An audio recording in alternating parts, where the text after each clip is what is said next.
Ya, assalamualaikum warahmatullahi wabarakatuh. Saya Ahmad Ilham Abdillah dari kelas C dengan NIM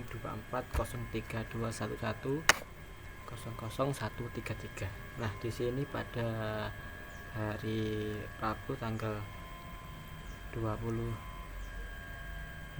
September akan memaparkan hasil dari analisis jurnal korespondensi.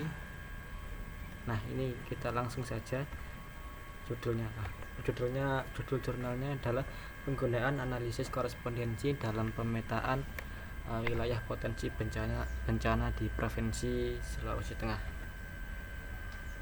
Terbelakang, Provinsi Sulawesi Tengah memiliki kerawanan bencana alam yang tinggi akibat kondisi geologinya yang berdekatan dengan sesar aktif. Nah, oleh karena itu diperlukan analisis untuk memetakan wilayah-wilayah yang paling rawan sebagai upaya mitigasi dan penanggulangan bencana yang cepat dan tepat. Penelitian ini menggunakan analisis korespondensi sederhana, sebuah metode statistika untuk mengidentifikasi dan mengelompokkan kabupaten berdasarkan jenis bencana alam yang sering terjadi seperti banjir, puting beliung, tanah longsor, dan gempa bumi.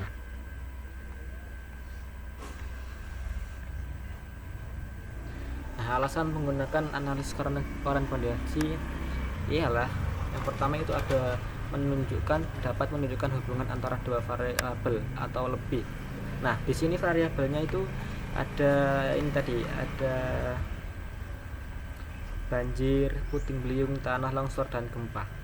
Lalu ada lagi variabel daerah yang ada 12, nanti saya akan jelaskan.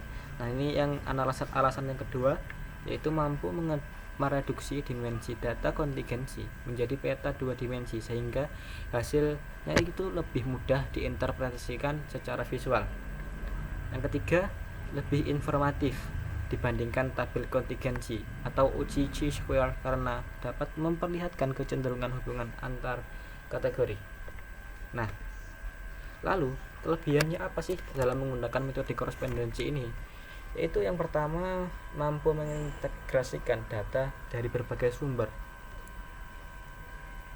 signifikan dan penginderaan jauh yang memungkinkan identifikasi dini, lalu membantu dalam analisis historis dan penentuan zona bahaya serta mendukung perencanaan data ruang dan mitigasi bencana yang efektif.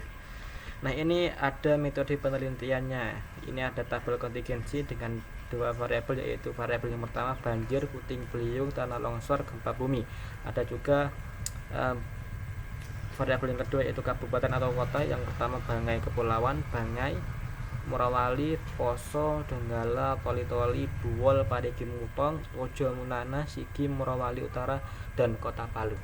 Nah, dalam metode penelitian ini menginformasikan bahwa Kabupaten Parigi Mutong merupakan wilayah dengan frekuensi kejadian bencana banjir dan puting beliung yang paling dominan. Nah, untuk bencana tanah longsor paling sering terjadi di wilayah Donggala, sedangkan bencana gempa bumi paling banyak terjadi di wilayah Banggai Kepulauan. Tabel kontingensi dua arah ini disebut sebagai tabel metadata yang selanjutnya digunakan untuk analisis korespondensi sederhana. Nah, ini lalu ada hasil analisis korespondensi dari saya yang tidak ada di jurnalnya ya. Nah, yang pertama itu ada row profil. Nah, di jurnal ini tidak ada yang row profil dan kolom profil. Dari sini saya akan menjelaskan ya dari data yang saya analis secara detailnya. Nah, di sini di variabel bencana pada variabel ini paling dominan atau paling banyak itu terjadi di gempa bumi. Nah, itu di daerah Bungau Kepala diikuti dengan puting beliung dan tanah longsor. Lalu yang kedua ini ada banjir. Nah, banjir ini paling sering terjadi di Banggai dan juga puting beliung. Lalu yang variabel ketiga ini Morowali. Nah, paling banyak sekali yaitu banjir, sedangkan variabel lain seperti puting beliung dan lain-lainnya itu tidak tidak terjadi ya, tidak pernah terjadi. Nah, ini yang variabel ketiga, daerah Poso. Ini juga banjir yang paling mendominasi, yang paling sering terjadi di daerah sana.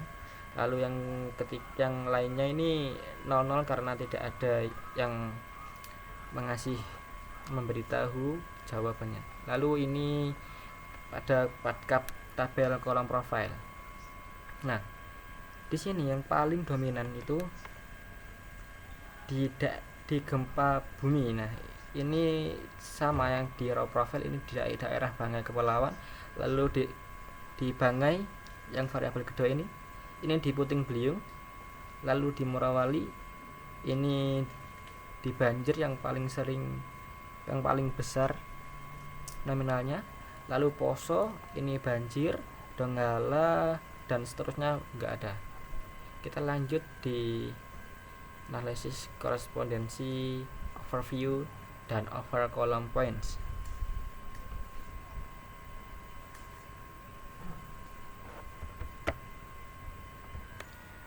Nah, lanjut di analisis summary ini data-data menunjukkan yang pertama ini 0,9 ya, berarti lebih besar dari 0,5, yang artinya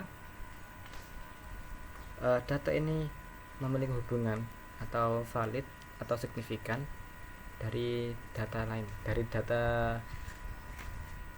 yang terjadi.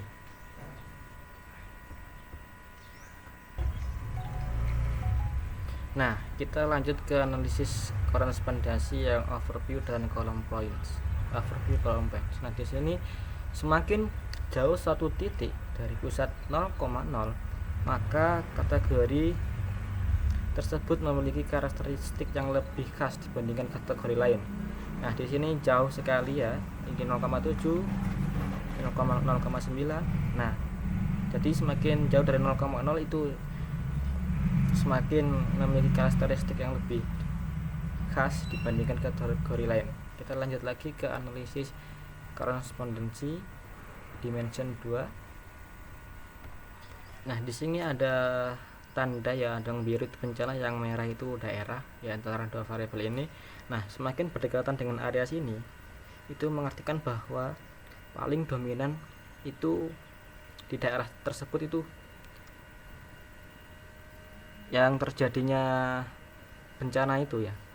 Nah, di sini yang paling berdekatan ini ada Banggai.